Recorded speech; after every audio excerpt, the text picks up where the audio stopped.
Chris, Alex, how's it going? good. I just had a great dinner. What'd you have? Grilled up some chicken, put it on a salad, you know, little barbecue sauce and ranch dressing. That's it. What are you doing? I grilled up some chicken as well. We grilled it up speedy style. Oh, So chicken spadini, which is like this marinade, and then yeah. You can kind of kebab it, but I didn't do that. I just kind of grilled up the breasts and then marinated them and then cut them up on the table and then had some peppers, onions, tomatoes, and stuff that were on the barbecue as well. And then Yeah. my wife made a classic like cucumber kind of summer salad. It's like the onion with the onion and the vinegar, feta. Yeah, that's good stuff. So yeah, we did that. And then my son just like he didn't like it at first, but then he's 3 and he just went to town. And we ran out of chicken. I was like, oh my gosh. So Yeah. Do you have like a charcoal grill or do you use gas? I use gas. I use it's a Weber. Okay. Yeah, so a few years ago, I saved up and got a flat top grill, Camp Chef. Okay. So great. I can like I'll cook like full breakfast on it. Eggs, bacon, potatoes, French toast. It's amazing. That's the way to do it because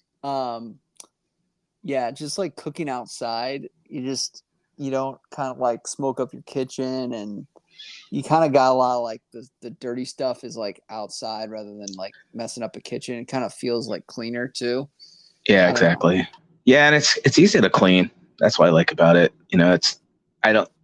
If I take the top off of it, it has the actual grill, the rack underneath. I could do that if I wanted, but just so much cleanup. Yeah, a griddle is clutch. A griddle can be clutch, especially for like hamburgers. Like if you really want to do them thin and crispy. Yeah, we do smash burgers. Like a smash. Exactly. Yeah. Do you ever do what, and we'll get stuck in here to Leeds here in a little bit, but do you ever do a Juicy Lucy, I think it's called? No. That's where you do at least I think it's in Wisconsin, you do the cheese in the middle. You do like a thin burger, cheese, and then a burger on top, and then the cheese melts inside of it. Sometimes I actually will. If I'm making like patties, I will put like shredded cheese and mix it up with the patties, but it's not like an oozy cheese. It's just kind of like embedded in the meat itself. That's it. Yeah, it's good. All right. Well, welcome in everybody. This is the American Leeds podcast. With me tonight is Chris Fox at Chris Fox 75 on Twitter. You've done bunch of like little bits, and obviously you've been on this show, you've been on Gier's show, The View, gotten really stuck into the Leeds United Twitter. And obviously you subscribe to LUTV. What did you think of the game today? Well, it's a lot to unpack, I guess. I think you saw in the first half that you saw patterns of play. At least I did, and the first half was definitely better than the second half. Yeah. It was a quality side they were playing. Monaco was, they're a good team. But no, overall, I think, the first half looked good. I was looking at, of course, our newest signing, Ampadu, taking a look at him, paying a lot of attention to him, and he stood out. For me, I rated him as the best player. Yeah. That we had for the match. Yes, for me, definitely. Not even close, actually. But it's amazing to yes, decide and be like the best player. And I know like I'm making excuses for guys like I don't know, like a Nanto, like a Somerville that I don't think really impressed today. Yeah. But a guy like Am can just literally come in pretty much the same day and be the best player on the pitch is quite remarkable. Yeah, some of that might have been positioning as well because he was busy, right? So he was connecting from the back line to the midfield, doing really well with that. But also, I mean, he had some really good clearances, tracking back. There was a cross at the beginning of the game. He tracked back and intercepted that before it got to the keeper. But let's start. Yeah. Well, let's start. So like the day starts and it pretty much we get a thank you video from Leeds United about Adam Forshaw. I think when the day started, or maybe that was like late last night. But yes, I saw that this morning as well.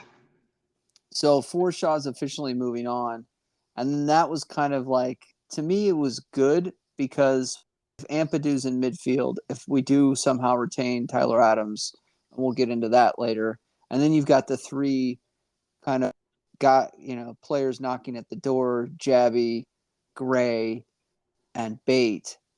To me, I guess Forshaw became more expensive. And I agree. I just don't think you want another player eating into those first 10 minutes if you want a younger player to get I don't know, to get somebody to grab that shirt I mentioned earlier, like a Jabby. Again, I thank him for his service, but he was really injury prone. Availability is an asset, and it's time to move on. I'm looking forward to hopefully other guys of that ilk to be moved. Yeah. Well, okay. So let's try to remember this. I think I don't know if they terminated the contracts of Robles and Forshaw at the same time. We got that report that right. But then there was a report that they offered Forshaw a newer 1-year contract and that he was debating whether or not to take that or not. Right. I'm assuming his pay was cut. Right. Who knows how much, but perhaps significantly enough to take it off the hands of the club. And maybe it was his decision as well to say, look, I'm not coming back under these wages. Maybe it was, they came to some agreement on that. I don't know. But yeah, I'm not sure if it was his decision to not come back or if they just couldn't come to terms. I think it became our decision. I think they looked at the squad and said, if looking at you, or we're going to let you kind of find a spot. So I think they came out with the news today. I mean, last week that Saudi was interested in him, and if there was a contract that was actually extended once Ampadu came in, I think they would have signed it. Like the takeover was complete, the first signing, the senior signing came on board. They probably would have offered him an extension, but it like I said, I think it's time to move on from some of these players, and that's an okay thing to do. So I was pretty. So he's out. Yeah, I'm out. Happy. Yeah, he's out. I'm happy with that. Ampadu's come in, and I think he's going to fill that role along with the young side, and then hopefully Tyler Adams will be more and more key. But we'll get to that later. So then the game kicks off. We're playing Monaco, was basically a mid-table team in France, in the top tier in France, in Liga, and so that would be, to me, that's an on par with a top tier championship side.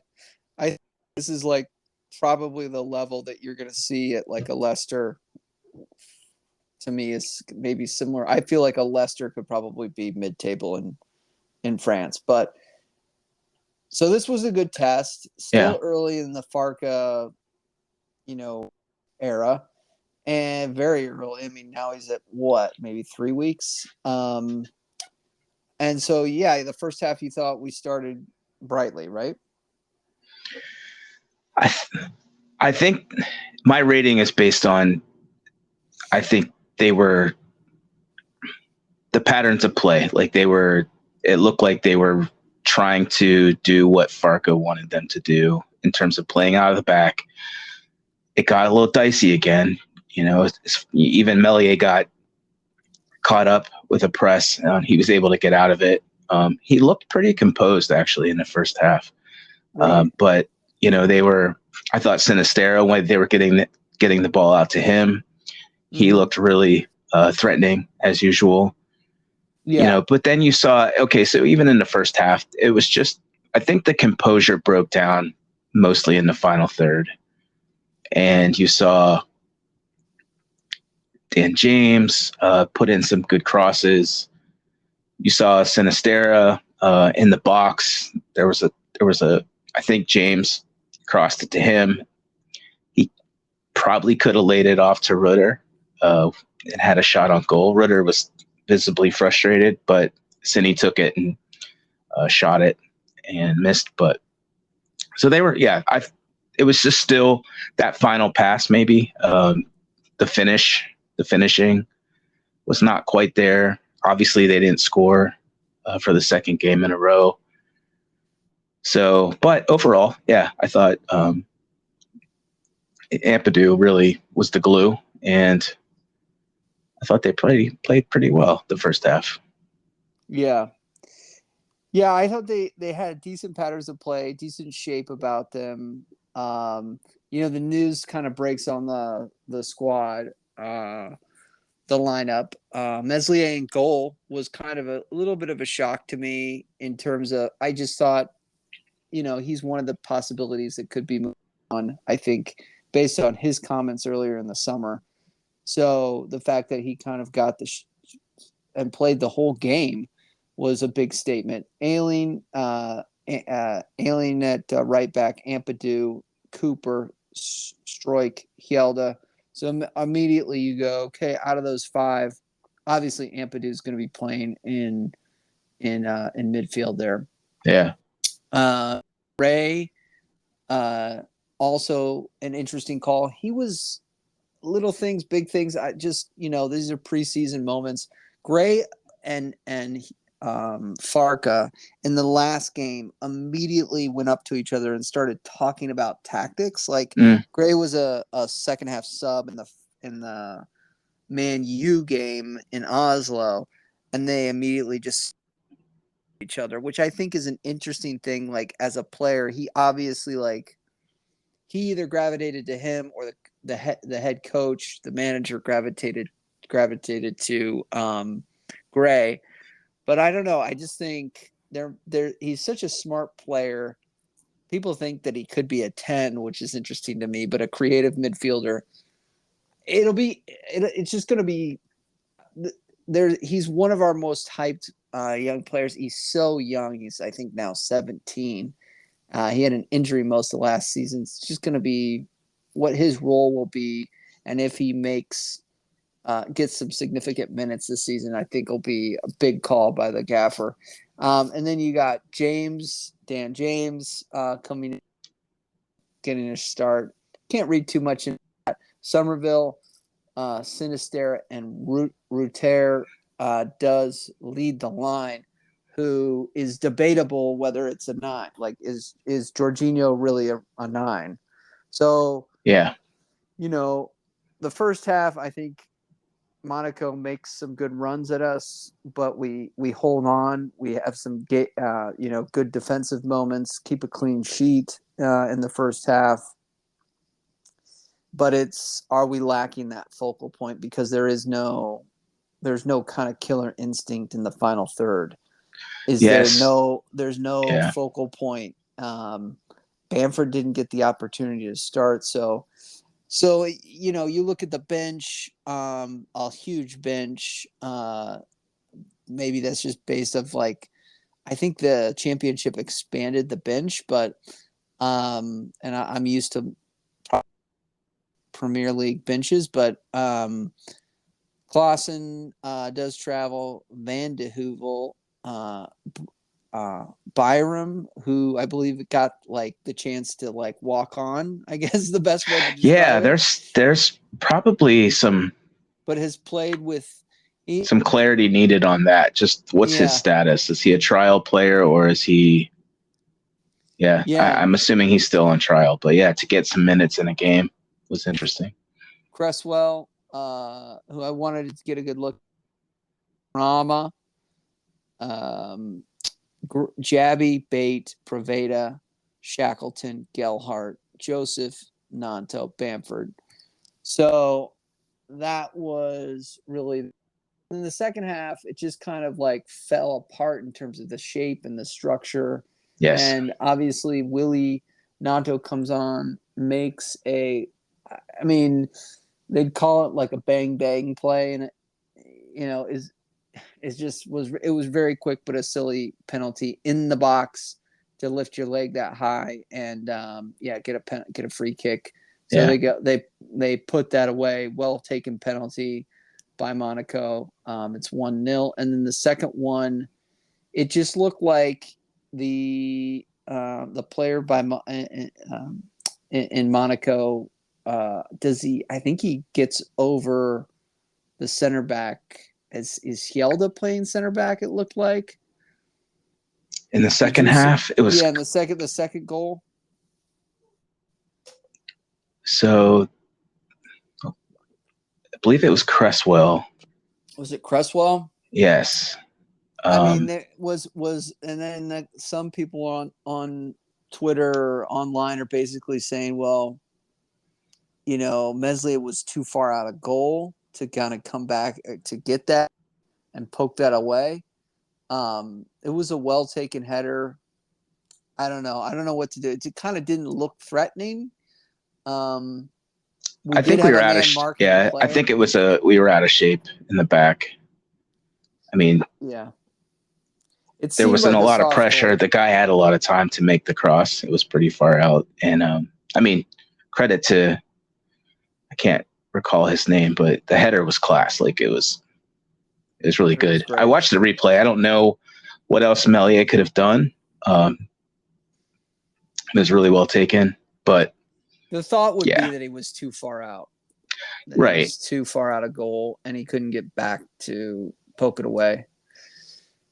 But it was uncontested too. The header was, it was uncontested, and yeah, we didn't he was marked, but it wasn't really challenged. Right. If that makes any sense.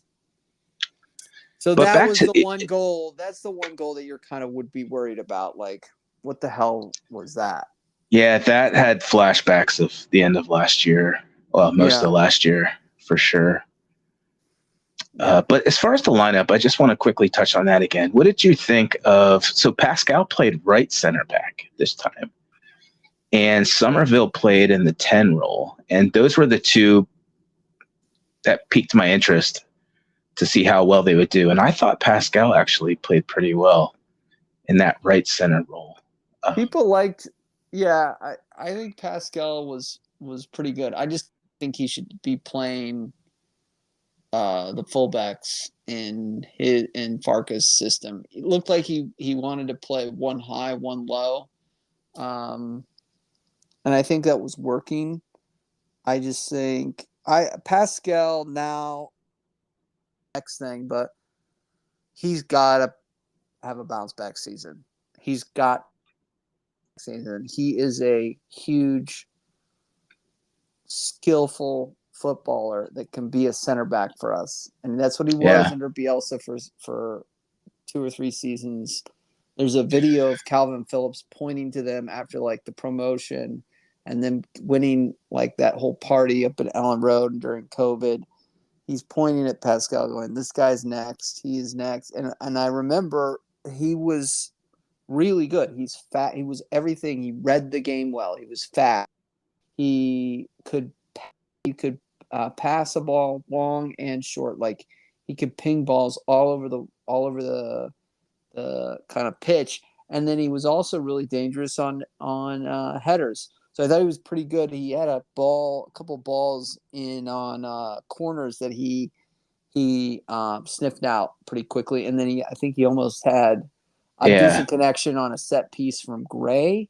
He did have a really, it was a nice header. It was off target, but he was dangerous in the box. He was in the right position. He's got to hit because obviously. So we'll just move on after the loss. It broke that Max Vober did not play due to a transfer situation, according to Daniel Fark. Added that it would. Farka added that it could he couldn't answer all the questions, but alluded to a possible clause, and that Jack Harrison and Adams won't be back into the fold until possibly the first international break. I read that for a second, and I thought that meant Christmas. I don't know when the first international break is. Usually, like what? September. September. Yes. Do you know when that? Did you look that up? I don't know. I could find out. No, I was reading the article. I think it was Baron Cross. Was it Baron Cross? Yeah, that he just referenced the first international break is sometime in September. He didn't give us exact date, but okay. But so we won't see them until late September, maybe October, for those two players. So that alludes that Adams, barring somebody coming in for him, knowing that he is coming back from an injury. And all we know about that injury right now is that it was a pull at first. But to me, it must be it be torn or pulled off like the bone or some sort of ligament damage to the hamstring rather than just because hamstrings are something that happens a lot. I feel like in sports, like a lot in the NFL and it required surgery. It required surgery, so you assume it was more than just a partial tear. It could have been fully, like you mentioned, off the bone. Had to be reattached. I've heard of stories like it fully torn, partially torn, but significant enough to require surgery. Because we've most of us have pulled a hamstring before, without requiring surgery. So, and like you said, he may have injured it, and then it sounded like maybe he re-injured it, and it made it worse. So I don't know. It'll be interesting, right? So I don't think that spells be here.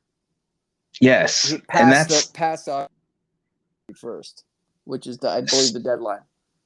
Yeah. So in one breath, you're like, good, that's good news for us. But on the other, it's okay. Well, there's a couple significant injuries. That's gonna be who is going to fill in, right? And how do we avoid getting off to a bad start? That's 10, probably 10 games that he'll be out. I'm just looking at the schedule right now. Yeah. It's more than a month.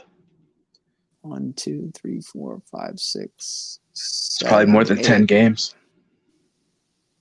It's I think it's about 10. Okay. Well, if the international break, it looks like September 2nd, we played Chef Wednesday, and then it looks like there's no football until Millwall September 17th. So, right, there is that. Right. There's the break so there. It could be less just based on it looks like it's not thick and fast at first. It's basically, once a week, maybe twice a week here and there until after the international break, and then it starts picking up quite a bit. But so he'll be set to probably miss 8 games if everything goes well. Jack Harrison as well, which is I didn't know he was injured. Right. He was a guy, so he must have been, probably maybe nursing something all season and just right, had to get it repaired at the end. right, exactly. And like, I'm just going to take care of this in the summer. Yes, that's what I think. So what do you think about so Pascal's performance and his just value increases tremendously to me now that Vober is possibly leaving, and it looks like he's leaving to the German league. And I just want to say, if it's another loan, which is like the curse of Orta, I don't know if I particularly like. I'm starting to kind of have a little bit of a grudge against these souls, but it's like, I don't know, like Chris, you relate to the players. It's like you have a short window to make your money, and if that's what you want, you've got to take advantage. You got to do what's best for you and your family, but at the same time, I'm like, well, reading between the lines, what Farkas said, it says to me there's a release clause in his contract. Yeah, and so I don't think it'll be a loan. I think potentially someone has come in and has probably met that threshold, and now it's up to Vober to decide if he's going to make the move or not, and that's what they're waiting on. So, what did we sign him for? 17, 15, 17? No, I think it was like 10. Lower than that? Okay. The Salzburg guys outside of basically well, I mean, I don't know. You almost want to be like failing upwards. I mean, I know there's a lot of animosity towards, Brendan Aronson, who I think does have, out of those three players, the most highest ceiling. But yeah. So you've got Christensen, who's now gone to like a really big club. And we're just praying that they do well enough to bring their values up, and then we can decide, you bring them back or you sell them. And I'm guessing most people will want to just get rid of them and make some money off of it. But if they don't do well and they come back, you're kind of stuck with them, right? Right. Yeah, which is bad. It's a bad situation. Aronson, who's now gone to Union Berlin, and Vober, who's now also, I think, is rumored at going to a Bundesliga side. So, like, they're both these. Brendan Aronson and Christensen will be playing Champions League next year. I don't know. I just it's amazing to me that those guys who they had bad seasons in the Premier League are for lack of failing upwards. Yeah. And it's a lot of it's based on how the contract was structured. So there's no excuses for it. It's terrible business. Yeah, it's just terrible business. And so you have Vober now with a release clause. Who knows what the amount is? It's probably like 10 to 15 million, right? Yeah. And I'm assuming a Bundesliga's club has come in and said, yeah, we'll pay that. And now he's probably going to go. But, if he doesn't want to be at the club, then go. And that's actually my fear with Somerville and today. Not so, I don't know. Maybe just being young didn't look like at the races for some of it. And then Crescencio, I don't know. Just again, looked very interested. They've had a week. They've had a week with the new coach, the new tactics. It looked like they were getting put through the ringer a little bit in training. I'm not reading too much into their performance because I don't think anybody on the squad has really hit on all cylinders yet. It's going to take some time, but Yeah. It's just so much up in the air. There's so much up in the air right now. Except Ampadu, who just got here.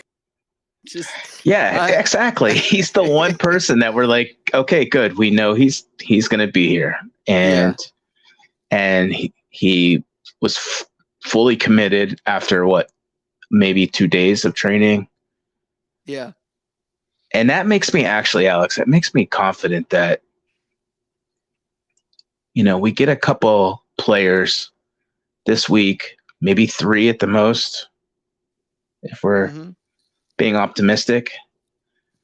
And if they're of that quality, because here's the thing, the thing that stood out to me, and I mentioned the word earlier, but composure. Monaco, you could see they had composure. We did not, especially in that second half. We gave the ball away so many times. Again, in the final third, Rutter, he does not have composure.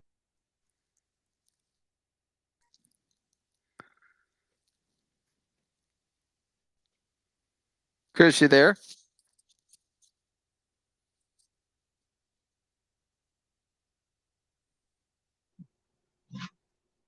I'm sorry, Alex. Yeah, you cut off. Oh, sorry about that. Yeah, but yeah, composure on the ball. Rutter did not look good in the 9 position. The second half, the whole team lacked composure. A lot of errant passes. So we need people to come in that have proven experience, can calm. So what? Just provide calmness. What positions are you looking at? Like, what positions are you? If you had to pick 3, what positions would you pick to upgrade? Number 1 priority for me is we need someone to score goals. So we need a striker. Yeah. Everyone's screaming Pirro, but I wouldn't be surprised if it's someone we haven't really been linked with. I'd say second, a left back. Yep. Just to maximize the system that we need to play, right? So what Fark really wants to do, I think the fullbacks are pretty critical. So having the left back position with someone, again, with proven experience, be nice if they played in the championship before. But then the last one would be a goalkeeper. Yeah. Those would be my 3. For me, it would be, and the news just broke that, according to Baron Cross too, that this tweet was a little bit more. It had this little bit nugget on it. Firpo could be out 5 weeks too, so it looks like Firpo also will be out during the international break, or until the international break. What the heck? Yeah, guy's always injured. Always injured. So to me, so 3, I think a 10, a ball playing creative 10. It's one of the hardest. Yes, that one too. Things. I forgot that one. Actually, it's a big piece. The 2 at the end of the spine. So the 10 and the 9, and then a left back. I just hope that Meslier returns to form, and I hope that Cresswell becomes all world, and I'm counting on a lot of things happening. Stroik taking a step forward, Cooper not getting injured. I honestly think we need 2 strikers, because I'd be nervous if we just got 1. Because I don't think anyone has faith in Patrick Bamford right now. If you get one, and if you have a faith in Joseph stepping up or somebody like that. Perkins. Actually, I think so because of the quality of side we played today, it was kind of a reality check for me watching the youngsters play a little bit. Okay. They seemed a little out of their depth, and it made me nervous just because, well, not necessarily nervous, but it was like, okay, that's a good reminder that they aren't proven. They don't have the experience at this level. So we can't necessarily just slot them in and expect them to produce for us. If they do, that's fantastic. But that's why I'm like, we probably need a couple bodies at those positions that are proven. I think Because it came undone in the second half. It was so hard to judge some of those players because they're just they were kind of working. We weren't working as a team in the second half. I think it was just seemed kind of bionic in terms of like it looked the disjointed, flow, right? disjointed. Yeah, that's the word. Like it just looked disjointed in the But second half. even So it's hard to judge those guys. even a guy like Joseph, though, his touch was off, his passes were off. Just seemed like there were a lot of guys that were struggling with that today. Yeah. But maybe it's heavy legs. Who knows? But we definitely need players. Yeah, we need some bodies for sure. And it's crazy. The season is starting in 2 weeks. 2 weeks. 2 weeks. Yeah. I don't know. I think that Monaco was a good test. I will say this. I don't know. This is like chalk this up to nothing. But like the Monaco shirts, they were like half red and half white. Yeah. So when they turned like to one side of their body, it looks like they were wearing a white shirt. Oh, I didn't notice that. I mean, I don't know. It's like a little thing, but like to me, like if I was like in the box and playing on one side where their shirt is white, even though they had red pants, I just think and red socks. I don't know. It just could have gotten confusing, like especially if the ball was in the air and stuff. I don't know. Things like that. Like I think they're both wearing their home kits. Our kits look fantastic, by the way. They look so nice. Yeah, we haven't revealed our away ones. It does look nice. I agree with you. Yes, it does. It's clean. It's crisp. Love it. Yeah, they're sharp. I like. Yeah, I like the sponsor this year. I think the sponsor is just a clean font, too. Yeah, exactly. It's not. The SBO logo on the front was a little bit more clunky, in my opinion. Yeah, you worry that we're heading towards Liga MX or NASCAR sponsors. Do you ever see Liga MX play? They have like 30 shirt sponsors on their jerseys. No, well, it gets a little crazy. We get the lower back. Yeah, I know. But it's clean. The way it looks now is really nice. In the championship. But yeah, I don't want I don't know. The championship is the EFL is getting more and more desperate for money. So who knows what they'll do? Yeah. But yeah, the away kit should be. There could be a lot. What else do you think? So that could be this week as well. The away could be a busy week. Yeah, the away kit. I think that you've got to continue to build this team on the back line. I really think they need defenders and a left back. And I don't know. They just try to do goal by committee. The part that was the most worrying part of today was one shot. That was the worry. Because this team has never been clinical. As long as I've watched Leeds United, they have never been clinical. Even under Marcelo Bielsa, they had to generate a lot of chances to get 2 or 3 goals. You'd always be like, man, if Bielsa coached like a top tier side, they would get like 7 or 8 goals. But we would miss 3 to 4 chances a game just based on not being clinical. And it was always kind of goalkeeper by committee. We never really had. I mean, we've had times where like Bamford obviously has had a hat trick. Roof before him would have like incredible games, but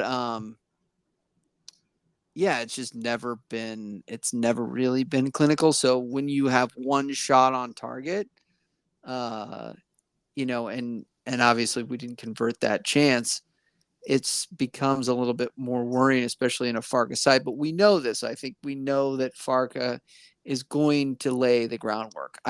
The product that will start off against Cardiff will look a lot different than the product that Farka puts out there on Boxing Day, like Yes, after I agree. Christmas and between New Year's. Like I think that's, and I'm not saying we got to wait that long, but I'm saying that I think he's installing the foundation right now, and Yeah, so I think that's a really good point. I think preparing ourselves for it. Okay, we may not rip it up from the first match till the holidays. It may take a little bit of time to get this thing put together and operating the way he wants it to, integrating the players, getting the squad built out. It's going to take time, but you can't afford to get too far behind either. No. So I think you do have to get some points in there. This might look clunky. It might look like we just look terrible in preseason. Yeah. We don't even win a game. And then for whatever reason, we come out and smash Cardiff. So well, everyone was, not everyone, but there were a few comments about whether or not the Barnsley friendly actually happened, or the 9-1 score was based on what they saw today. They were questioning whether that was truth or not. Because you saw 9-1 and you're like, wow, okay. Yeah, and then right. Yeah, you're like, I'm looking forward to some Fark ball today. Ball. Now Barnsley and Monaco are, vastly different. Yeah, but Barnsley's like League One, right? I think maybe they may even be League Two, and then obviously we're Championship. I think Monaco's got some good players on it. They do, yeah, they do. It was a good test, like you said. And first half, they didn't threaten at all, really, to be honest. So, yeah, the first half is what you hold on to. It was just the lack of clear goal scoring chances.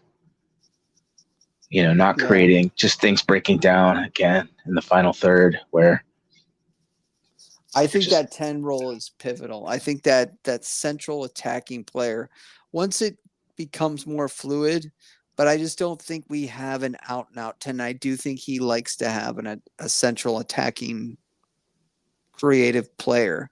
Yeah, one that can move. Buendia would come in off the wing, but Buendia could ghost into that 10 position and also be a winger. Yeah. I mean, he was just head and shoulders above everybody. He was our Pablo. Pablo Hernandez. Like he was kind of touchable in the league, and just always gave them something that they needed. Him and Pookie they just worked well together, as well as I think a couple of their attacking players. But I think, however, that so I do think that Nanto can be that. I think he's got to buy in. Sinistero was playing. He started out on the right, and then he came down to the left. Him and James switched, and then he was in the center. He was kind of all over the place. And someone actually did mention they may consider him for the 10 role. He's the best player, right?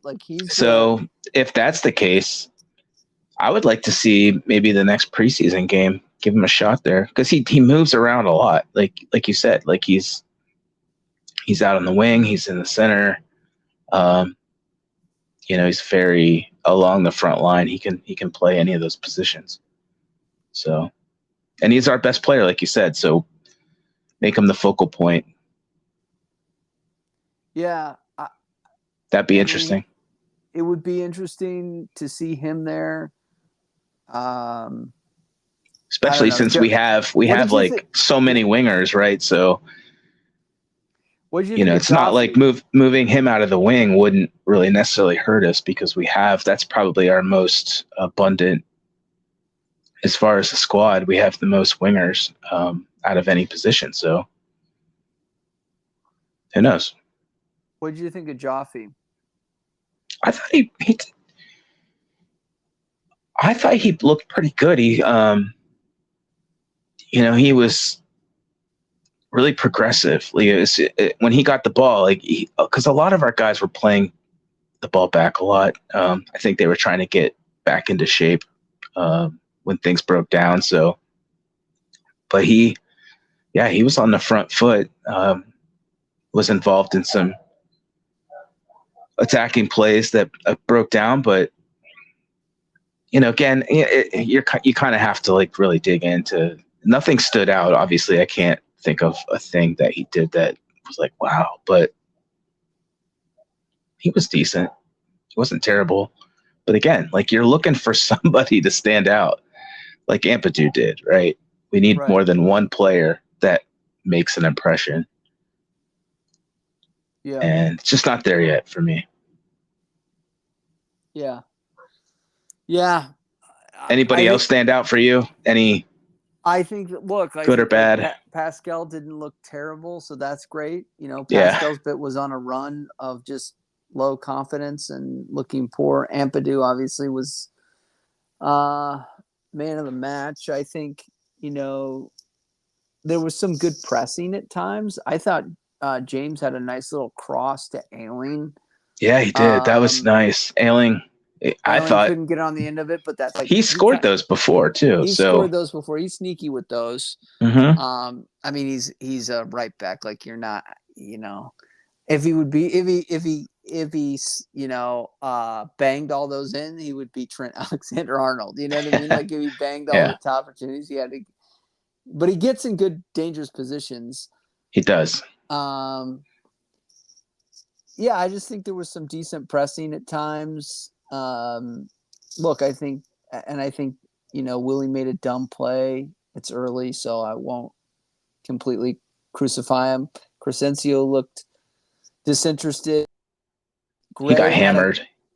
He was getting hammered out there. Yeah. Gray had a nice well, that's I guess the way he's going to be treated in the championship. They will just target your best player. Gray I thought looked good and promising at times. It's mostly the first half, right? The guys that played the first half. The guys that played the first half. Yeah. Right? Yeah. Dude, what did you think of Drama? Did nothing really stick out because he was not today? No, not his best for me today. He like many in the second half. And I'd have to replay, but again, really bad pass. Got intercepted in a bad position right in the middle. He was out on the right side, and he passed it to the middle of the field, and it wasn't even close to his target. Got intercepted, and I think they countered. I don't know the result of it, but it's just going to be tough. Like there was a couple of those for him that I was like, yeah. And he had also a set piece that he took that did not come off. I think it was a corner. Hit the first man, the first defender, first Monaco player, like right in the knees. Couldn't get it off the ground. But so nobody again, like, is he a lock? I don't know. Is he probably a better option than Ailing at this point? Yes, but it's early. I'm trying not to get carried away with player ratings or anything for a friendly, but sure. Yeah, they were just off of it. I think a lot of them today. Yeah, I liked Drama. I think he's got the best ability to kind of like put in a cross. I think I know he made a mistake today, but he's got a dangerous little cross he can put in off of his right foot. What needs to happen is these partnerships need to develop. Like that's really what you're going to try to look for in the first month of the season. So like, the winger partnership with the fullback and the overlaps Yes. happening and like knowing where each other are going to be.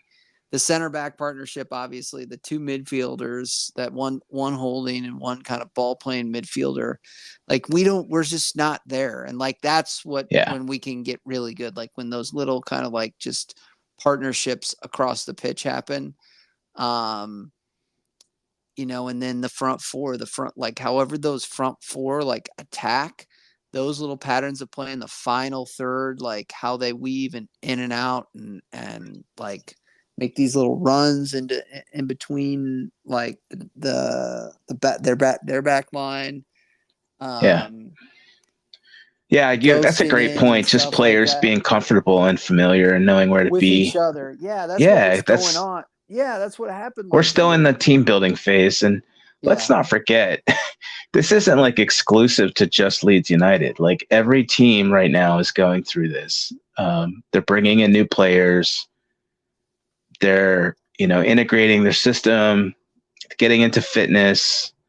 I don't think anybody is just raging on all cylinders right now. So obviously our eyes are on Leeds United, but I'm being patient. No, I know. I think these guys got more work to do in terms of the relationships within them, because some of them came down, right? Some of them were coming off relegation. Some of them are leaving, and then some of these guys are coming back on loan, like Cresswell, Drama, and some of these guys are really kind of being introduced from the U21s. Joseph. So there is not like necessarily high turnover. I mean, Ruter didn't get any. He wasn't in the. I mean, we got him last year, but he didn't really play. So, I mean, Dan James again back into the squad off loan. So there's some familiarity. Like some of these guys, like they played with Dan James like 2 years ago, or they played with like Ian Preveda 3 years ago. But it's like, welcome back, like. So I think that's a good point. You're integrating a lot of new people.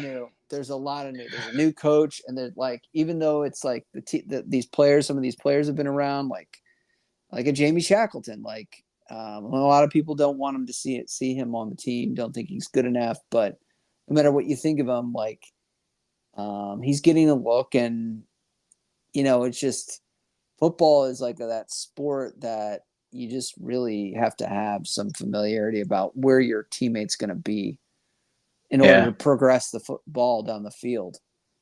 So, but it's okay. So like a couple of days ago when Ampadu came in, I thought I'd like to get your take on this, but I thought the rollout was really well done. The uncut video where he had Parag on the phone, got to see Tyler. They had a little embrace and laugh there, and then Rudy Klein Thomas and the new what is his name? Greta Steinson. Yeah. Got to see him. So those were like, everyone was really excited. And then of course today's game, everyone goes back down in the dumps. But listen, tomorrow, if we get a new announcement, everyone will be buzzing again. Excited. It really is like a bipolar it's fickle. environment. It's absolutely fickle. Yeah. I rewatched the goal that we conceded. It was Cresswell. Cresswell kind of does get caught off guard. Does not think that the player's going to kind of rise up. He thinks he's going to like take it at his feet or something. And then he didn't have the best game either. But again, I'm not going to just judge came him. in. Not going to judge him off that, but I don't know. Maybe a lack of being super dialed in, but I think obviously we're screaming for. I think we need 3 signings before the end. At minimum, 3 signings. People are going to say 5. People are going to be saying 10. Whatever, that's fine. You can do that. I just don't think that's feasible. I think they got to sell some people. I think they bring 3 to 5 in. I think they bring in a 9 because I think they're probably going, holy crap, we don't, we Let's had hope so. it's been 2 games and we haven't scored any goals. I think they're going to be a little bit more panicked on that, even though the supposed 9-1, which there was too many verified sources that kind of talked about that game. The Leeds United Youth Academy verified the scoreline. So yeah, I don't discount it either. It was funny how people's minds went to, yeah, that can't be true based on what we saw today. yeah, I think the game, so I think it happened, but I do think that they're looking at it. I mean, Ruter started at the 9. Is that indicative? Right, we're reading too much into this, but is that indicative that Farka wanted to get a look at him at the 9, so he's not necessarily completely in love with Bamford? And even if he is, Bamford is the only true out-and-out number 9 on the team. So I think they do look at getting a striker. I think they do look at getting another kind of creative number 10 attacking player. I feel like if there are no injuries to the midfield, they might feel comfortable there. Just to the holding 2. And then the back line to me needs 2 to 3 signings. So a striker, a 10, and then at least a left back, and then maybe another center back based on Vober being gone. And goalkeeper? I think they roll the dice with Meslier. I think they roll the dice with Meslier and Christensen unless and I don't know. Unless they're, for whatever reason, no one's going to come in for Meslier. He's had back-to-back seasons with the most conceded goal record. I don't think anybody will come in for him. He got 90 minutes today. Was that to show him off? Like, I don't know. There's enough tape on him. Maybe to get his confidence up. Yeah, maybe it could be a variety of reasons. I think that the goal and Farka wants to get and the brain trust at Ellen Road want to actually take another serious look at him, and know that the kind of past 2 seasons were terrible. He's not a scrub. I mean, he's not a scrub. He's had some amazing performances. But he probably needs to have a couple more. Just crashed. You look at the Liverpool game. He had that's exactly the game I was thinking about. He was incredible. Incredible performances. I think he's really good at one-on-one shot stopping. Yes. He's really good. He's really good at reading if a ball is coming in off a player's foot. I think he can pretty much read it. Where he struggles is sometimes probably reading the game. I think he struggles a little bit on like set pieces and corners, really kind of reading that out. Where's that going to come from? Where the threat is, when to come out, when to stay in. He struggles with. I think he has struggled at times in Bielsa's system and maybe even a Marsh system at distribution. Yeah. Like if we're playing out of the back, I think he's really good with the ball at his feet. Like he's got a pretty good, I believe, left foot where he can almost take a ball around a player. I've seen him like absolutely, fake and deke people, pressing like 9 out where they fall over. So I think his decision making is it needs to step up. His leadership, leading the back line, being vocal. Right. You want to see that for someone at his level. You want to see that, and to me, he's got to step up in that regard. Yeah. And then, just like you said, his spatial awareness. I've seen him yell at his back line and take a little bit of charge. He's got like a huge voice. It's not like when he does yell, but it's not as it's not something that you would think of when you do watch him. There'll be moments, but overall, I'm just thinking when Robles came in and everyone was like, "Oh my gosh, like look at him back there barking and getting everyone organized," and sure, it was such a stark difference. So, those things stand out when you bring someone else in. You have a different perspective. Yeah, I don't know. I guess I'm thinking if it's just 3, or if it's 3 to 4, I guess I roll the dice with him because I've seen him perform. Yeah, you may have to. And he was part of a side that got them promoted. So I think he's capable of I know he's capable of doing the job. Yeah, I think the 49ers have said that's why I say that. Yeah. But obviously, if I have unlimited resources, like if it's like, what I could sign whoever I want, of course I would bring in an experienced goalkeeper. It was interesting. I listened to Benjamin Bloom, and he was talking about how some of the signings at like the top of of what would be the top of the predicted EFL championship table. So like a Leicester City, Leeds, Southampton, even though we I don't know, think what a deal Ampadu is at 7 million, and he is. The thing he said is like spending 7 million on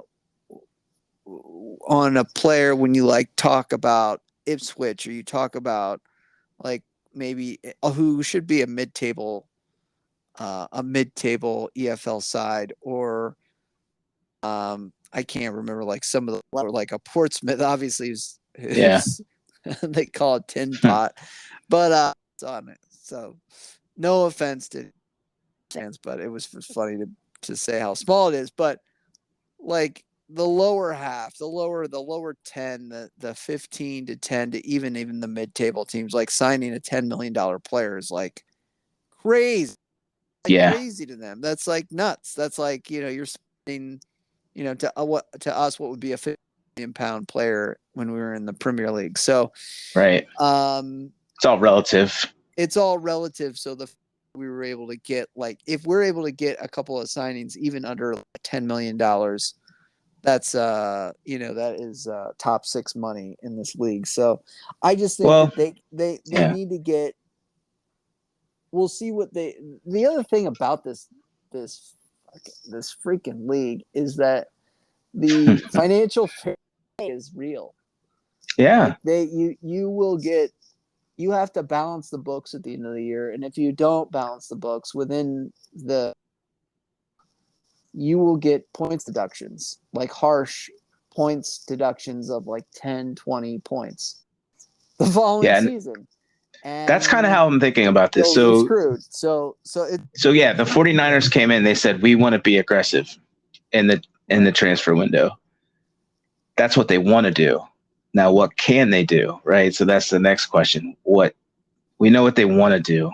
They want to be aggressive, but what can they actually do based on these contracts that we're dealing with the financial fair play, or profit sustainability is what they call it in the championship, I believe. So what can they do based on that? And then ultimately it's what will they end up doing, right? And it may not be as aggressive as they'd like to be based on some of these factors. So yeah, you may not see as many players able to come in as we think should come in. Like you said, if we're able to get 3 or 4, then maybe you have to keep your keeper. You have to keep Melier because none of these guys they're limited. Are big money sales guys. I mean, Nanto's the one asset where you could get something back for him. Because you bought him for what, $4 million. Right. So you sell him for 20. That's a huge on your books. Like that's going to create a lot of space to buy people. Injured Tyler Adams might be one, but if there's a sale that winds up happening for Max Fober, it's a freaking loan. I'm gonna I don't think it's going to be a loan. It could be. Well, all these guys got these loan clauses, but I don't know. We'll see what it is. If we actually sell Max Fober and we get like 12 million. That could open up maybe some space for some more incoming. So maybe we do get upwards of 5 incoming. I heard we only have 2 or 3 loans left based on the rules. We do. You're correct. We have 2 loans. We have 2 loans left. And then after that, it's like they can't be loaned out. So you have to buy them. at that Because, point. look at someone like Perkins. He'd love to loan him out to get some experience at the championship level, Right. instead of the U23s. I heard it was international loans, so we could loan like Perkins out domestically. But again, now Okay. that we're in the second division, like Perkins isn't going to be loaned out to like Arsenal or whatever. Like Right. that's like the raw. But like even, I mean, could you, Luton Town maybe? Yeah. But I just think like He needs to play. He needs to play at a higher level. Right. He does. He needs to play. He needs games. But like would you loan him out now to a lower tier championship squad, which is probably where he needs to be? Yeah. Or like a Sunderland, but like you can't do that now because they're going to be like a massive rival for you in the championship. So I'd loan out Bamford. Yeah, I know. Because you can't sell him, right? I do think, but you could loan him out. I think Bamford needs to be moved on just in terms of like his. It's like we were talking about, like in the NFL, like it just needs to be. They'll just cut you, or they'll just cut you, or like in baseball, like when a pitcher's not playing, like it's like, you know what, didn't work out here. You need a change of environment. You need a new pitching coach. You need you need to get your coconut fixed because I'm going to do you a favor and move you on. And that's how it's like framed, but you can't do that in football and football because they're under contract. They have rights, and unless somebody meets that contract, you can't move them on. There's very rarely the players get on the free. So it's just interesting. Yeah, but I think we've talked about this before, but from our perspective, coming from the US, seeing how our sports are run here in some ways, and knowing the 49ers, like they will be more cutthroat. I think they will be more. You got to get rid of the dead wood. They won't be as sentimental. It's not. It doesn't have to be emotional. It's just you're not, for whatever reason, you're not performing. It's not working out. Let's go find you like a spot where you can thrive. It's like, I don't know. It's not that big of a deal, but I do want to see and I think Patrick Bamford has been, I mean, we talked about this. I talked about this Gier last week. Like he's been kind of throwing tantrums and like yelling at the younger players, and this idea that he just has been like not a good. He hasn't been good since he got that England call up. It's really been like I don't know. He got not. He looks slower than he did last year. He looks really. I think so. He doesn't look interested. Yeah, he doesn't look good. Just like maybe it's like just like mentally or physically, he just looks spent. I don't know what's going on with him, but maybe he's fine. I don't know. He just doesn't look. Yeah. Yeah, a player like Bill Ayling and like Lou and like Liam Cooper, I guess they're like kind of happy with playing football but like Patrick Bamford, maybe because he originally started off in Chelsea, I believe, and then he's really kind of bounced all over. I think he was up in Borough at one point. Mm-hmm. And maybe he thought that like, after he scored 17 goals when there was no fans in the stadium, in the Premier League, there was offers that came in from Spurs and I think maybe somewhere else like Villa or somewhere like that. Up. Yeah. A step like a up. Bigger club. It was like, but yeah, and like more money. And more money. Yeah, I shouldn't say bigger club, but yeah. He would be like England's third striker. So I think, can't remember at the time, but like basically they had Harry Kane and somebody else. It was between him and Watkins, and he got a look, and he did okay. Like he did Bamford things, but then he got injured. Crowds came back, and he's been very, very poor since. And like you said, slow. He's had some injuries, and he just looks so unconfident. Now it's like back down to the championship. I tweeted this out with like Firpo getting on the plane to Oslo. It's like, get on that plane. You know what I mean? You got to taste this. You were part of the team that brought us down. You got to get some humble pie. That's why I almost wanted to see Brendan Aronson like get on the bus. It's like when they cut a major league player in the minor, and like you're back on the minor league. Yeah. Like you're not in the plane flying to like, Los Angeles or whatever, about to play a 3-game set. Now you're like on the going bus to Toledo. Go on the bus, going to Toledo, going to Omaha. Right. And like, humbling experience. Playing with guys that are making like, $600 a week. It's just, you need a little bit of that. And I think some of these players need a little taste of like humble pie to get back to that. Maybe that's some of what some of these guys are going through, but yeah.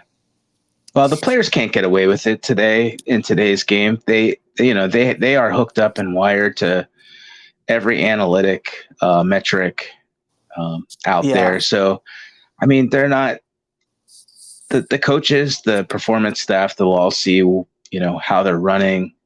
They'll see their production, and so I just think, for some of these players, and while we're building out a squad, we're going to need the depth. So they obviously have a role to play. And if they perform well in training and they're meeting all those measures, then they deserve to play. But otherwise, if they're not, they're kind of in the twilight of their career. So it's expected to kind of phase out eventually. Yeah. Chris, good talking with you. You too. Yeah, great chat. You can like the video. You can subscribe to the YouTube channel or the Spotify channel. You can, I don't know, I think give it a star or something on Spotify, but mainly thanks for listening, and enjoy the rest of your evening. Thanks so much. All right, Alex. Take care. Peace. Peace. All right, bye.